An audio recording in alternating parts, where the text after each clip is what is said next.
નમસ્કાર ખેડૂત મિત્રો, હું હાર્દિક બરવાડિયા આજના વિડીયોમાં તમારું સ્વાગત કરું છું। આજે આપણે કોટ ગામમાં આવ્યા છીએ અને આજની તારીખ છે ખેડૂત મિત્રો 16 ડિસેમ્બર 2024, જ્યાં આપણે 7 ડિસેમ્બર 2024ના રોજ આપણે જે પહેલા ડોઝમાં રિકમેન્ડેડ કરીએ છીએ આઇકોનિક પી એનો એક ડેમો કરાવેલો હતો। આ અવધીશભાઈ આપણી સાથે છે, એના ફિલ્ડમાં કરાવેલો હતો।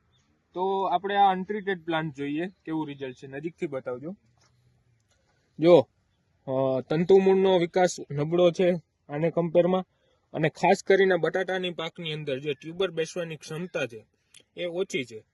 જ્યારે આ ટ્રીટેડ પ્લાન્ટ છે જેમાં લગભગ 7 થી 8 ટ્યુબર જેવા બેઠેલા છે, અને તંતુ મૂળનો વિકાસ પ્લસ છોડનો વિકાસ ખૂબ જ સારો છે। પાનની નરવાઈ ખૂબ સારી છે, છોડ ખૂબ જ સારી રીતે વિકાસ પામ્યો છે।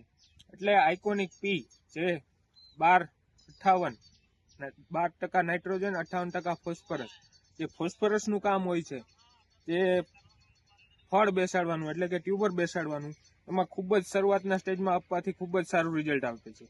તો કોટ ગામમાં આઇકોનિક પીનું ખૂબ જ સારું રિઝલ્ટ મળ્યું છે। તો અમારી નમ્ર વિનંતી છે કે તમે આઇકોનિક પી તમારા બટાકાના પાકની અંદર વાપરો।